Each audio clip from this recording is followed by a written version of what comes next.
À ce jour, Bagré-Pôle est un bon levier donc, pour l'atteinte de la souveraineté alimentaire qui a été voulue par nos autorités dans le cadre de ce qu'ils ont appelé l'offensive agro-pastorale et halieutique. Et donc, on espère et on attend que Bagré-Pôle produise suffisamment de produits alimentaires à l'horizon 2025. Dans le cadre de l'offensive, il y a des réformes qui ont été engagées par la tutelle, notamment Monsieur le ministre en charge de l'agriculture. Et ces réformes-là tendent donc à renforcer la fonction commerciale de Bagré-Pôle. Pour ce faire, dans l'immédiateté, il est souhaité qu'à compter de l'hivernage 2024, que la société puisse déjà mobiliser et mettre en valeur environ 10 648 hectares pluviales. Et ça viendra donc compléter ou renforcer ce qui est déjà fait traditionnellement chaque année et qui se monte à peu près à l'ordre de 5 500 hectares. Donc on escompte aujourd'hui arriver en tout cas à mettre en valeur autour de 15 000 à 16 000 hectares sur le potentiel de 20 000 hectares. Et il sera essentiellement produit du maïs, du riz et du blé. On va également, dans le cadre de la quête de la souveraineté alimentaire, donc renforcer des autres productions, notamment la production animale, à travers donc l'élevage porcin. Il y a également la question avicole avec l'élevage de volailles. Et là, on va essayer de mettre l'accent sur les races locales améliorées. Alors, naturellement aussi, il y a la transformation. Normalement, toutes les productions qui seront issues donc des campagnes pluvieuses et sèches auront vocation à être transformées. Et dans l'immédiat, c'est le riz pour lequel nous envisageons mettre en place une unité de transformation. Bagré-Pôle a suscité beaucoup d'espoir quand le projet se mettait en place.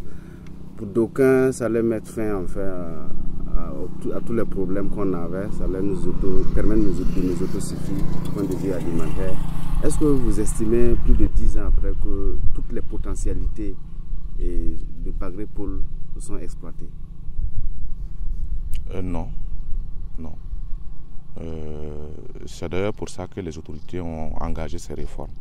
Parce qu'on est convaincu qu'ici, on peut faire beaucoup plus que ce qui est fait actuellement.